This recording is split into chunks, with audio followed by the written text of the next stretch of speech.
Good morning, Caitlin. What is that, James? So, how much of an issue is it in the first place?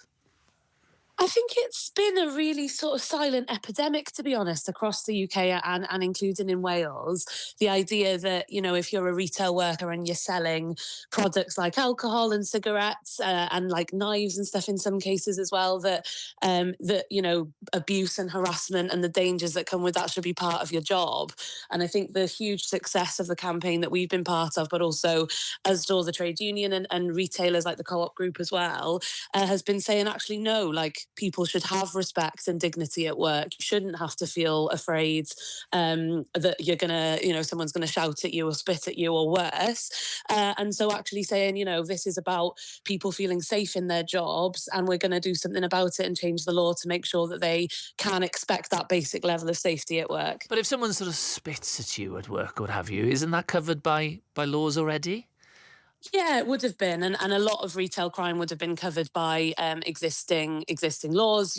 Both in terms of the abuse and harassment sort of sections, but also in terms of shoplifting as well. But the standalone offence that has been pushed for by retail workers themselves is basically about making it easier for police to investigate and to charge criminals. And also, another part of the package in the legislation was about removing the £200 limit on shoplifting, which meant that if less than £200 of value was taken, the police were less likely to investigate. So that's now been removed as well. So all of it's about, making the crimes easier for police to investigate and deal with. And the hope is that, this legislation is literally just passed. But the hope is that you'll start to see an uptick now in the number of people being charged for these offences and that, retail workers themselves can start to feel a bit more of a sense of safety, basically. I mean, what is going on?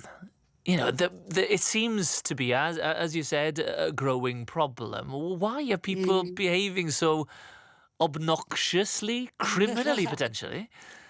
Yeah, I mean, I think that's a really interesting point, to be honest, James, because what the evidence shows is that this isn't really kind of individuals stealing or being involved in abuse, on an individual level.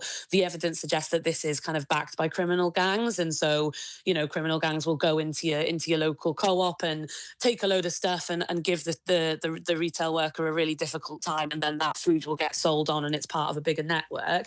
But I think as well, you have to see retail crime as part of a bigger story, right? About the high street and about the extent to which people want to go and spend time on their high streets and making sure that small businesses can grow and thrive and have a place in town centres. And so, so much of this is part of a bigger story that we need to do on revitalising those high streets and making town centres a place that people want to go again, really.